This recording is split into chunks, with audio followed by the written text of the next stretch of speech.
တော့ဂျပန်လင်းပါတနာ training center နဲ့မင်းတုဒ overseas employment agency မှာကြိုဆိုပါတယ်ကျွန်တော်ဒီနေ့မှာတော့အနာဂတ်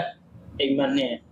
ဂျပန်အလုပ်ကိုင်ခွင့်လန်းဆိုတဲ့ခေါင်းစဉ်နဲ့ကျွန်တော်တို့ဆွေးနွေးပွဲလေးပြုလုပ်တော့မှာဖြစ်ပါတယ်အဲ့ဒီတော့လည်းကျွန်တော်ဒီဘက်ကဆရာဦးကျော်တော်မျိုးနဲ့ကျွန်တော်ဆရာအောင်စီနဲ့ဖိတ်ခေါ်တာပါတယ်အဓိကအဖြစ်တော့ဒီနေ့မှာတော့ကျွန်တော်တို့ဒီလူငယ်တွေအတွက်အလုပ်ကိုင်ခွင့်လန်းအခြေအနေတွေနဲ့သူတို့ဖြစ်တော့ကျွန်တော်တို့ဂျပန်အလုပ်ကိုင်ခွင့်လန်းအခြေအနေတွေနဲ့တော့ဒီတော့ကိုကျွန်တော်တို့ဘာတွေပြင်ဆင်ထားအောင်လဲပေါ့လေဆက်ပြီးကျွန်တော်ဆွေးနွေးတော့ဖြစ်ပါတယ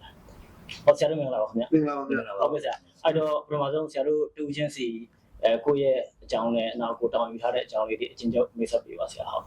ဟုတ်ကဲ့ကျွန်တော်ကတော့မင်းတုဒHobby Limited ပေါ့နော်မင်းတုဒပြပလုပ်ကိုင်ရှာဖွေ agency ရဲ့ managing director ကျော်တာမျိုးဟုတ်ကဲ့ပေါ့နော်နောက်တစ်ခါဂျပန်လေးပါတာဆိုတဲ့ training center ရဲ့ founder ဟုတ်ကဲ့ founder ကျေးဇူးပါလေကျော်တာမျိုးဟုတ်ကဲ့ကျေးဇူးပါဟုတ်ကဲ့ပါဆရာကျွန်တော်ကတော့ကိုအောင်စီလဲပါဆရာကျွန်တော်ကတော့ Continuous Learning College ဆိုတဲ့အကြောင်းရဲ့ founder တူဖြစ်ပါတယ်ခင်ဗျဟုတ်ကဲ့ကျေးဇူးပါဆရာဟုတ်ကျွန်တော်တို့အဲ့တော့မိကုန်းလေးစမယ်ပေါ့နော်မိကုန်းလေးစမယ်ဆိုကျွန်တော်တို့လက်ရှိဒီနိုင်ငံမှာလူငယ်တွေအလုပ်ကိုင်ခွင့်နဲ့အခြေအနေဘယ်လိုမျိုးကျွန်တော်တို့ဖြစ်နေတယ်ပေါ့ဆရာအဲ့ဒါလေးနဲ့ပတ်သက်ပြီးဆွေးနွေးပြပါဦးဟုတ်ကဲ့ဆရာလက်ရှိမြန်မာနိုင်ငံရဲ့ဒီလူငယ်တွေအတွက်အလုပ်ကိုင်ခွင့်နဲ့ကလေဆရာဒါအလုံးနဲ့တည်ပြီးသားဖြစ်နေတာပေါ့နော်ကျွန်တော်နိုင်ငံမှာနံပါတ်1ကဘာဖြစ်လဲဆိုတော့တစ်ဖက်ကကြီးလာတဲ့ကုန်စည်နှုန်းရဲ့တစ်ဖက်ကရလာတဲ့ဒီပေါ့နော်လာစာနဲ့ကဒီကျွန်တော်တို့မကိုက်ညီဖြစ်နေတာပေါ့နော်မကိုက်ညီတဲ့ခါကျတော့ဘာဖြစ်လဲဆိုတော့လူငယ်တွေအနေနဲ့ကလည်းအလုပ်တာလုပ်နေရတယ်စာဝတ်နေမပြည့်တဲ့တာတွေဖြစ်လ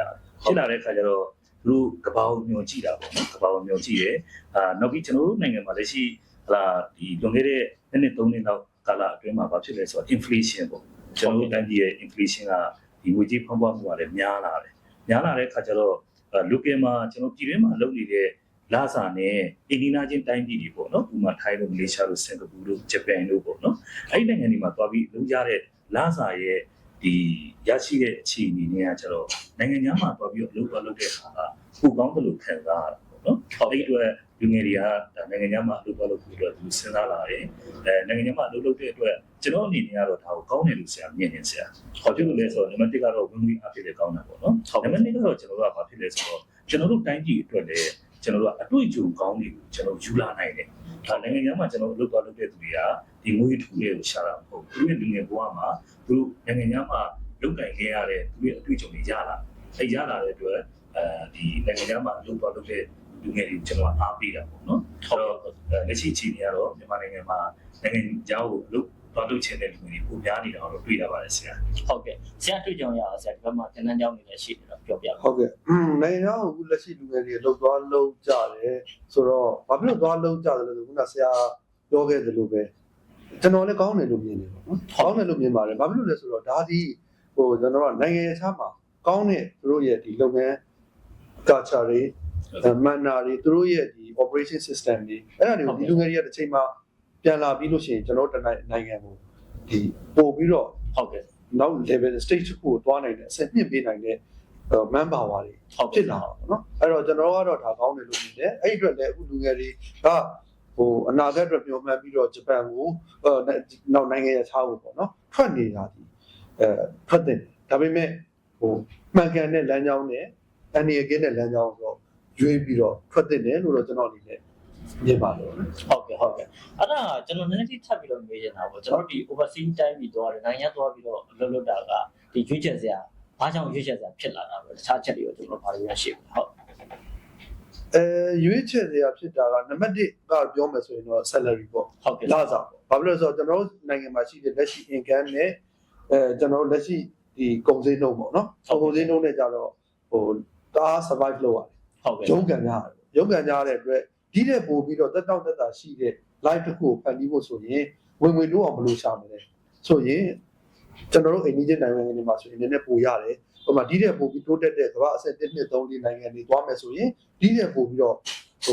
အင်ကန်ကောင်းတဲ့နိုင်ငံတွေကိုသွားနိုင်တယ်ဆိုရင်ပိုရမယ်အဲ့ဒီအတွက်ကြောင့်ပြပအလုပ်ကိုင်ကိုခပ်ပို့ပြီးတော့လူငယ်တွေအားစိုက်တာလို့ကျွန်တော်တို့ထင်ပါတယ်ဟုတ်ကဲ့ပါဆရာအဲ့ဒါကတော့ income ပေါ့နော်ဟုတ်ကဲ့ဆရာ salary ဘိုင်းပေါ့နောက်တစ်ခုကကြတော့ကျွန်တော်တို့ကဘာလို့ဆိုနောက်တစ်ခုကပညာရေးပေါ့ပညာပို့ရမယ်ဒီစနစ်တွေဘုန်းကပြောတဲ့သူတို့ရဲ့အပြုအမူအနေထိုင်စနစ်တွေကိုပို့လေ့လာတယ်ဟုတ်ကဲ့အဲ့ဒါကတော့ ဟုတ်ကဲ့ဟုတ်ကဲ့ပါဆရာကောင်စီလင်းကိုကျွန်တော်တစ်ခုဆက်ပြောပြချင်တာကလက်ရှိကျွန်တော်ဘယ်လိုလူမျိုးတွေပေါ့နော်ထားပါတော့ဘယ်လိုလူမျိုးဆိုကျွန်တော်ဘယ်လိုအသက်အရွယ်တွေဘယ်လိုလူမျိုးတွေကဒီနိုင်ငံကိုသွားပြီးတော့လုပ်တာတွေပုံများလာတာဖြစ်လို့ဆရာ အဓိကတော့ဆရာလက်ရှိကတော့လူငယ်တွေပေါ့နော် ဟုတ်ကဲ့ဆရာ လူငယ်တွေကနိုင်ငံခြားထွက်ဖို့အတွက်စဉ်းစားလာကြတယ်ပေါ့ဆိုတော့ဆရာပြောသလိုပဲကျွန်တော်တို့နိုင်ငံခြားကိုသွားတာဒီအင်ကန်တစ်ခုလည်းပါတယ်ဟုတ်ကဲ့ပါလဲဆိုရင်ဒီနိုင်ငံရဲ့လူပြီးနိုင်ငံတွေရဲ့ပေါ့နော်ဒီတွေ့ကြုံကောင်းကြီးကျွန်တော်ရလာတယ်စနစ်တွေရလာတယ်သူတို့ရဲ့အလုပ်လုပ်ကိုင်ပုံတွေကိုကျွန်တော်ရှင်းပြရင်အနိကသွားပြီး landing သွားလုပ်ခဲ့ရတာပေါ့ဟုတ်ကဲ့ဆရာဒီလူငယ်တွေကတစ်ချိန်မှာကိုယ်တိုင်းပြည်အတွက်ပြန်လာပြီးတော့ကိုယ်တိုင်းပြည်ကိုလူမျိုးအတွက်ကိုပြန်ပြီးတော့ကောင်းကျိုးတွေကျွန်တော်ပြန်ပြုနိုင်တာပေါ့နော်ဒီလိုကျွန်တော်နိုင်ငံခြားကိုထွက်သွားပြီးတော့မှနိုင်ငံခြားနေပြီးတော့မှအတွေ့အကြုံကောင်းတွေယူပြီးဒီမှာဒီလိုလုပ်တဲ့ကုမ္ပဏီကြီးတွေလည်းကျွန်တော်အများကြီးတွေ့နေရတယ်ဟုတ်ဒီနေ့ကျွန်တော်တို့မြန်မာနိုင်ငံမှာတော့လူငယ်တွေပေါ့အဓိကတော့လူငယ်တွေကနိုင်ငံခြားကိုထွက်ကြတယ်သို့တော့ဆရာဆိုတော့ပြောသလိုပေါ့ဒီတိုင်းကျွန်တော်တို့သွားတာဖြစ်စားရင်ကျွန်တော်တို့ကဘာမှမတတ်ဘူးဒီနိုင်ငံခြားကိုကျွန်တော်သွားတဲ့အချိန်မှာအဲ့နိုင်ငံရဲ့ culture တွေမသိဘူးအဲ့နိုင်ငံလူသားသူတို့လိုအပ်ချက်တွေကိုကျွန်တော်နားမလည်ဘူးဒီတိုင်းနဲ့ကျွန်တော်သွားမယ်ဆိုရင်ကျွန်တော်တို့လူတွေကနိုင်ငံခြားကိုရောက်တဲ့အချိန်မှာအောက်ခြေမှာပဲကျွန်တော်ပြောလို့ကဒါစားအဖြစ်လဲမြန်မာနိုင်ငံထက်ပုံများတယ်ဆိုပေမဲ့ကျွန်တော်တို့ကပေါ့နော်အောက်ခြေဝင်တဲ့ဘဝကိုပဲလုပ်ရတဲ့အခါမှာအတွေ့အကြုံကောင်းကလည်းသိကြနိုင်မှာဟုတ်ကဲ့ဒါကြောင့်မို့ကျွန်တော်ကဘာကိုပြောချင်တာလဲလို့မြင်လူငယ်တွေအနေနဲ့နိုင်ငံခြားထွက်လို့တာကောင်းတယ်သို့တော်လည်းပဲဒီတိုင်းတော့မသွားစေချင်ဘူးဟုတ်ကျွန်တော်ကဒီတိုင်းသွားမယ်အတူတူပေါ့နော်ကျွန်တော်တို့ကဒီမှာဥပမာဘယ်နိုင်ငံသွားမလဲကိုရွေးချယ်ရမှာဟုတ်ကဲ့ဆရာဒီနိုင်ငံကိုရွေးချယ်တဲ့အခါမှာဝင်ငွေလေးရရမယ်အထူးကြုံကောင်းတွေလေးရရမယ်အဲ့ဒီနိုင်ငံရဲ့ဒီကောင်းမွန်တဲ့စနစ်တွေကိုလည်းကျွန်တော်ရလာဖို့အတွက်ကျွန်တော်ဒီနေ့ညွှန်မှန်းစီချင်တယ်ဟုတ်ဒီတော့ကျွန်တော်တို့ကဒီနိုင်ငံတစ်နိုင်ငံမှာသွားပြီးလုပ်တော့မယ်ဆိုရင်အဲ့ဒီနိုင်ငံမှာဘာတွေလိုအပ်နေလဲဒါတွေကိုဒီမြန်မာနိုင်ငံထဲမှာကတိကျစနစ်တကျသင်ကြားပြီးတော့မှသူထွက်ပြီးတော့လုပ်မယ်ဆိုရင်ဒါအဖို့ကောင်းမယ်လို့ကျွန်တော်ထင်ပါတယ်ဒါကြောင့်မို့ကျွန်တော်ကလူငယ်လက်ရှိသွားနေတဲ့လူငယ်တွေသွားနေတယ်လူငယ်တွေကိုဒီ message ကိုကျွန်တော်ပေးချင်ပါတယ်ခင်ဗျာဟုတ်ကဲ့အဓိကတော့ကြိုတင်ပြင်ဆင်မှုအရေးကြီးတာပေါ့နော်ဟုတ်ကဲ့ပါဆရာဆရာကိုဆက်ပြီးတော့မေးချင်တာတခုကကျွန်တော်ဒီနောက်ပိုင်းမှာဒီနိုင်ငံတိုင်းပြည်တွေကျွန်တော်ရွေးချယ်ကြတဲ့အခါမှာလေဂျပန်ကတော့အဓိကရွေးချယ်စရာတခုလည်းဖြစ်နေတာပေါ့အဲ့ဒါဂျပန်ကိုဘာကြောင့်ကျွန်တော်တို့ရွေးချယ်မှုများလာတာလဲဆရာဟုတ်ကဲ့ဆရာ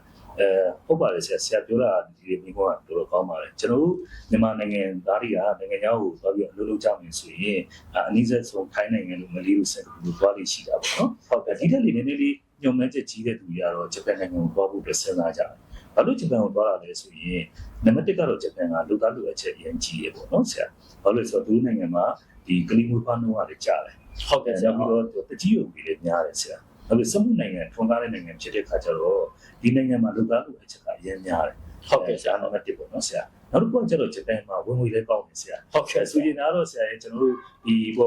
ထိုင်းလိုမလေးလိုစင်ကာပူလိုမှာသွားလုပ်တာတဲ့ဆိုင်ရင်ဒါဝင်ငွေကောင်းတဲ့နိုင်ငံဖြစ်တယ်ပေါ့နော်ဟုတ်ကဲ့နံပါတ်1ပေါ့နံပါတ်3ကကျတော့ဗာလဲဆိုရင်ကျွန်တော်တို့ကဆိုတော့ဆရာပြောသလိုပဲဂျပန်နိုင်ငံကစမှုနိုင်ငံဖြစ်တယ်ကမ္ဘာထိပ်တန်းနိုင်ငံဖြစ်တာပေါ့နော်ကမ္ဘာထိပ်တန်းနိုင်ငံဖြစ်တဲ့အခါကျတော့သူတို့နိုင်ငံရဲ့လုံပြီးလုံဒီစနစ်တွေဒါသူတို့နဲ့တွဲပြီးအလုပ်လုပ်ရတဲ့ဒီဟာတွေလည်းကျွန်တော်အပြည့်အစုံကောင်းတွေရနိုင်ကြဟုတ်တယ်ဆိုတော့ကျွန်တော်သွားကြနောက်တစ်ချက်ကကျတော့သူကဘာလဲဆိုတော့ဂျပန်ကဥပဒေစိုးမှုတဲ့နိုင်ငံလို့တော့ပြောလို့ရတယ်ဟုတ်ကဲ့ပါမှာဒါဥပဒေစိုးမှုပြီးတော့လုံခြုံရေးကောင်းတဲ့နိုင်ငံပေါ့နော်ဟုတ်ကဲ့ဂျပန်မှာအလုပ်သွားလုပ်တဲ့အခါမှာဒီဥပဒေစိုးမှုတာလည်းနိုင်ငံခြားကိုအလုပ်သွားလုပ်တဲ့သူတွေရွေးချယ်တဲ့နိုင်ငံတစ်နိုင်ငံဖြစ်တယ်ဟုတ်ကဲ့ဟုတ်ကဲ့နောက်ကျွန်တော်ထပ်ပြီးတော့ပြောမယ်ဆိုရင်သူဂျပန်ကဒီပေါ့အများဆုံးဒေယူပူဆောင်ရေးလို့ပြောလို့လေဒါပြကောင်းနေနောက်ပြီးတော့ကချာရတယ်အာရှနိုင်ငံသားအချင်းချင်းဖြစ်တဲ့အခါကျတော့ဒါကချာရလဲကျွန်တော်တို့ကနှိစက်မှုရှိတယ်ပေါ့နော်ဟုတ်ကဲ့ဒီအတွက်နောက်ပိုင်းလူငယ်တွေကရွေးချယ်လာတဲ့အခါမှာလာစာကောင်းကောင်းနဲ့လာသူဒီဘက်မှာတေချာပြင်ဆင်ပြီးသွားကြတဲ့အခါမှာဂျပန်ကိုပူရွေးချယ်တာမျိုးဟုတ်ကဲ့ရပါတယ်ဆရာဟုတ်ကဲ့ဆရာနောက်ဒီဂျပန်မှာကျွန်တော်တို့ဒါတော့အားသာချက်တွေပေါ့ဆရာအားနည်းချက်တွေရောဘာများရှိနိုင်မလဲဆရာဂျပန်မှာလုပ်ပဲဆိုဂျပန်မှာဆရာကောင်းပါလေဆရာပြောတာဂျပန်မှာအားသာချက်တွေရတော့ခုနကလာစာကောင်းတာတို့ဒီပေါ့နော်စနစ်တွေရတာတို့ဒါတွေကတော့ကျွန်တော်တို့ခုနလုံခြုံရေးကောင်းတယ်လူမှုဖူလုံရေးတွေအရင်ကောင်းတယ်ပေါ့နော်ဒါတွေကတော့ကျွန်တော်တို့အားသာချက်တွေပေါ့ဆရာအားနည်းချက်လို့ကျွန်တော်ပြောပါဆိုရင်ဂျပန်မှာကလုပ်တဲ့အခါမှာတော့pressure တော့များတယ်ဆရာဟုတ်ကဲ့ pressure များတဲ့အတွက်ကျွန်တော်တို့ work life balance ပေါ့နော် work life balance ကျွန်တော်ကထိညှိရတာပေါ့โอเคကျွန်တော် work life balance မထိညှိနိုင်ဘူးဆိုရင်ကျွန်တော်ဒီအလုပ်လုပ်တာကဒါတချို့တွေဆိုပြောဂျပန်မှာနေတဲ့အခါမှာတို့ကစက်ရုပ်လိုပဲဖြစ်နေတယ်ဆိုတဲ့ဟာမျိုးပေါ့နော်ဟုတ်ဆရာဒါကိုကျွန်တော်ကိုဖန်တီးနိုင်ဖို့ကျွန်တော်ပြောတာပေါ့နော်ဒါတော့နံပါတ်1ပေါ့နံပါတ်2ကတော့ဆရာဂျပန်က ဟိုတစ်ဖက်ကပြောလို့ဆိုရင်ကဲအရင်ကောင်းတယ်ဝင်ပြီးကောင်းတယ်ဒါပေမဲ့တစ်ဖက်မှာကျတော့လေသူကပါလဲဆိုရင်ဒါဟိုလူနေထိုင်မှုစိတ်ဓာတ်ဆရာရန်ကြီးတယ် ဟုတ်တယ် living ဆိုရင်ဘာမှမဆိုရင်ဒါလူနေထိုင်မှုစိတ်ကြီးတဲ့တိုင်းပြည်ထဲမှာပါတယ်လို့တော့ဆိုရမှာပေါ့ဆရာ ဟုတ်ကဲ့ဆရာ ဒါတော့ကျွန်တော်တို့ကြည့်စဉ်းစားရမယ်နောက်တစ်ခုကကျတော့ပါတယ်ဆိုရင်လူတွေလူမှုကြီးကြပ်ရေးဥပဒေပေါ့ဒါလူမှုကြီးကြပ်ရေးဥပဒေရတယ်ဥပဒေကရန် strong ဖြစ်တယ်ကျွန်တော်ကျွန်တော်ကဒါဥပဒေနိုင်မဲ့တိတိကျကျ